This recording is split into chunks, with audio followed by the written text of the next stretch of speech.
తనకు ఎటువంటి సమాచారం ఇవ్వకుండా పార్టీ అధిష్టానం రాయచోటి నియోజకవర్గ ఎమ్మెల్యే అభ్యర్థిగా మండిపల్లి రాంప్రసాద్ ను ప్రకటించడం దారుణమని రాయచోటి నియోజకవర్గ ఇన్ఛార్జ్ మాజీ ఎమ్మెల్యే రమేష్ రెడ్డి ఆగ్రహం వ్యక్తం చేశారు.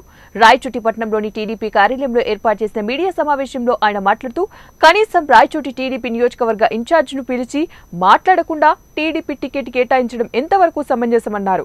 త్వరలోనే రాయచోటి నియోజకవర్గంలోని 6 మండలాల వర్గీయులు అభిమానులు చర్చించి భవిష్యత్తు కార్యాచరణ తీసుకుంటామని ఆయన తెలియజేశారు. తెలుగుదేశం పార్టీ అభ్యర్థిని రాయచోటి నియోజకవర్గంలో ప్రకటించడం జరిగింది. స్థానికంగా ఉన్న మాకు ఎలాంటి సమాచారం లేకుండా కనీసం పిలిచి మాట్లాడే పరిస్థితులు లేనందువలన భవిష్యత్తులో ఏమి నిర్ణయం తీసుకోవాలనే పరిస్థితిని మా నియోజకవర్గంలో ఉండే ముఖ్యమైన నాయకులు, మా బూత్ కమిటీ ఇన్ఛార్జీలు,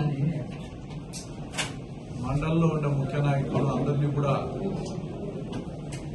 1-2 రోజుల్లో సంప్రదించిన తర్వాత